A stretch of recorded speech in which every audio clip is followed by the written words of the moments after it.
America white house దగ్గర కాల్పుల కలకలం రేగింది. వైట్ హౌస్ దగ్గర 17వ స్ట్రీట్ పెన్సిల్వేనియా ఎవెన్యూ సమీపంలో దుండగులు 20 రౌండ్లు కాల్పులు జరిపారు.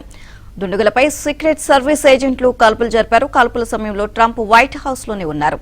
కాల్పుల ఘటన వివరాలను FBI director cash Patel X వేదికగా వెల్లడించారు. కాల్పుల కలకలం రేగడంతో వైట్ హౌస్ దగ్గర భారీగా బలగాలు మోహరించారు.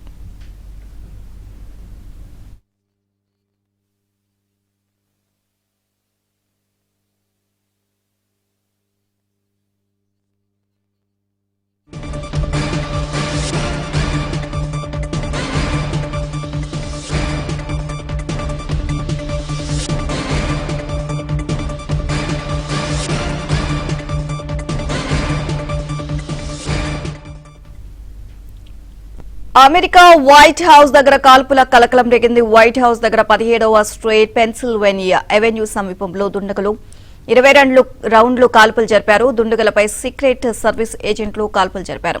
కాల్పుల సమయంలో ట్రంప్ వైట్ హౌస్ లోనే ఉన్నారు. కాల్పుల ఘటన వివరాలను FBI director cash Patel X వేదికగా వెల్లడించారు. కాల్పుల కలకలం రేగడంతో వైట్ హౌస్ దగ్గర భారీగా బలగాలను మోహరించారు.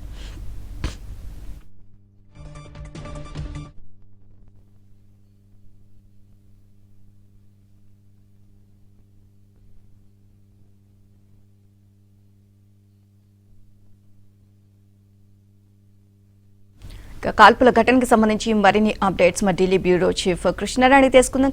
కృష్ణ, నీలిమ, అమెరికా అధ్యక్షుడి అధికారిక నివాసమైనటువంటి వైట్ హౌస్ సమీపంలో జరిగినటువంటి ఈ కాల్పుల ఉదంతం తీవ్ర సంచలనం సృష్టించిందనే చెప్పచ్చు. భద్రతా పరంగా ప్రపంచంలోనే అత్యంత రక్షణ ఉండే ప్రాంతంలో ఇలాంటి ఘటన జరగటం అంతర్జాతీయంగా ఇప్పుడు చర్చనీయాంశమైంది.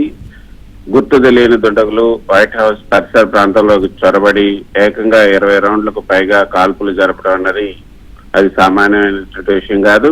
ఇది సాధారణమైనటువంటి అంశంగా FBI పరిగణించడం లేదు. అదేవిధంగా యాదృచ్ఛికంగా జరిగినటువంటి కాల్పులు కూడా కాదు, పక్కా ప్రణాళికతో జరిగినటువంటి దాడిగా కూడా అనుమానిస్తున్నారు. కాల్పుల శబ్దం వినబడగానే అమెరికా అధ్యక్షుడి భద్రతా విభాగం అయినటువంటి సీక్రెట్ సర్వీస్ వెంటనే రంగంలోకి దిగింది. ఏమాత్రం ఆలస్యం చేయకుండా ఎదురు కాల్పులు జరిపి పరిస్థితిని అదుపులోకి తెచ్చింది.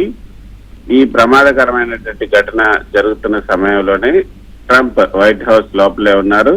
అయితే భద్రతా సిబ్బంది ఆయన తక్షణమే అత్యంత సురక్షితమైనటువంటి భూగర్భ బంకర్, అదేవిధంగా సురక్షిత ప్రాంతానికి తరలించడంతో ఆయనకు ఎటువంటి ప్రమాదం జరగలేదని అధికారుల నుంచి మనకు అందుతున్నటువంటి సమాచారం. వైట్ హౌస్ లాంటి అత్యున్నత రక్షణ వలయం ఉన్న చోట ఇలాంటి ఘటన జరగటం వెనుక కొంత ఏదైతే భద్రతా కోణంలో కూడా ఇక్కడ విశ్లేషణ జరగాల్సినటువంటి అవసరం ఉంది. ఇటువంటి అంశాలను చాలా సీరియస్ గా తీసుకోవాలని కూడా అక్కడ రాజకీయ నాయకులు భావిస్తున్నారు. సీక్రెట్ సర్వీస్ సిబ్బంది క్షణాల వ్యవధిలో స్పందించి దుండగులను అడ్డుకోవటం వారి అప్రమత్తతకు నిదర్శనం అయినప్పటికీ కూడా అధ్యక్షుడు లోపల ఉన్నప్పుడు భద్రతా ప్రోటోకాల్స్ కూడా ఎంతో పక్కాగా పనిచేస్తున్నాయని కూడా ఇది నిరూపిస్తున్నాయన్నది అధికారులు చెప్తున్నమాట. అయితే అసలు ఇంతటి హై సెక్యూరిటీ జోన్ లోకి దుండగులు ఆయుధాలతో ఎలా రాగలిగారు? 20 రౌండ్లకు పైగా కాల్పులు జరిపే వరకు వారిని ముందే ఎందుకు గుర్తించలేకపోయారు అనేది కూడా ఇప్పుడు అక్కడ సెక్యూరిటీ లోపంగా చూస్తూ ఉన్నారు. అయితే నీలిమ, అమెరికాలో గన్ కల్చర్ ఎక్కువైపోతుంది. అంతర్గత భద్రతా సవాళ్లు కూడా ఎక్కువ అవుతూ ఉన్నాయి. అయితే అధ్యక్షుడి భద్రతకే ముప్పు వాటిల్లేలా ఇట్లాంటి ఘటనలు జరగటం వల్ల దేశీయంగా రాజకీయంగా తీవ్ర విమర్శలు, ఆరోపణలు కూడా వెల్లువెత్తుతున్నాయి. అయితే మధ్యంతర ఎన్నికలు జరుగుతున్న నేపథ్యంలో ఇటువంటి ఘటనలు జరగటం గతంలో కూడా మనం చూసాం. ఎన్నికల సమయంలో ట్రంప్ పైనే దాడులు జరిగాయి. వాటిల్లో త్రుటిలో ఆయన తప్పించుకున్నటువంటి ప్రమాదం నుంచి తప్పించుకున్న ఘటనలు కూడా చూసాం. మరి ఎన్నికలకు ఇటువంటి కాల్పులకు ఏం సంబంధం అన్నది కూడా మనం చూడాల్సి ఉంటుంది. అయితే ఈ ఘటన తర్వాత, ఈ రోజు జరిగినటువంటి ఘటన తర్వాత వైట్ హౌస్ చుట్టూ కూడా భద్రతను మరింత కఠినతరం చేశారు. దుండగుల వెనుక ఉన్నటువంటి మోటివ్ ఏంటి, వాళ్ళ ఉద్దేశం ఏంటి, వాళ్ళ ఏదైనా ఉగ్రవాద సంస్థకు చెందిన వాళ్ళ, లేకపోతే ఒంటరిగానే ఈ దాడికి పాల్పడ్డారనే కోణంలో FBI అదేవిధంగా ఇతర నిఘా సంస్థలు లోతుగా విచారణ అయితే జరుపుతున్నాయి. అయితే నీలిమ మనం చూసాం మొన్న ఏదైతే ఈ రోజు జరిగినటువంటి దాడిలో అయితే ఒక దుండగుడు ఆయుధాలతో ఈ వైట్ హౌస్ వెలుపల ఉన్నటువంటి secret service security checkpoint 17th Street Pennsylvania Avenue వద్దకు వచ్చి బ్యాగ్ లోంచి గన్ను తీసి భద్రతా సిబ్బందిపై విచక్షణారహితంగా కాల్పులు జరిపారు. దాదాపు 30 రౌండ్ల వరకు కూడా కాల్పులు జరిపినట్లుగా ఇప్పుడు అప్డేట్స్ మనకు అంటూ ఉన్నాయి. సీక్రెట్ సర్వీస్ అధికారులు వెంటనే దుండగులపైన ఎదురు కాల్పులు జరిపి అక్కడికక్కడే కాల్చి చంపినట్టుగా కూడా మనకు వార్తలు వస్తున్నాయి. ఆసుపత్రికి తరలించారు. దుండగుడిని అయితే అక్కడ మరించినట్లుగా ప్రకటించారు. ఈ ఘటనలో ఒక బాటసారికి కూడా గాయాలైనట్టుగా తెలుస్తుంది. అయితే ఈ ఒక నెల క్రితం మనం చూస్తే వాషింగ్టన్ హిల్టన్ హోటల్లో జరిగినటువంటి ఒక ప్రముఖ కార్యక్రమంలో కూడా ట్రంప్ టార్గెట్ చేస్తూ దాడి జరిగింది.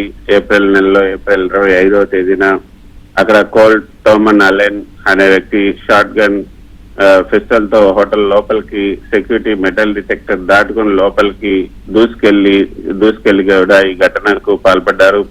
అతడు జరిపినటువంటి కాల్పుల్లో ఒక సీక్రెట్ సర్వీస్ అధికారి ఛాతీపై బుల్లెట్ తగిలింది. అయితే భద్రతా సిబ్బంది ఎదురు కాల్పులు జరిపి నిందితుడిని అదుపులోకి తీసుకోగలిగారు. గతంలో మనం చూసాం ఎన్నికల సమయంలో సెప్టెంబర్ 15, 2024 ఫ్లోరిడా గోల్ఫ్ క్లబ్ వద్ద కూడా ఇటువంటి అత్యాయత్నం ట్రంప్ పైన అత్యాయత్నం జరిగింది. ట్రంప్ ఇంటర్నేషనల్ గోల్ఫ్ క్లబ్ లో ఇటువంటి ఘటన. ఈ గన్ కల్చర్ అన్నది మాత్రం ఎక్కువైపోయిందని చెప్పొచ్చు.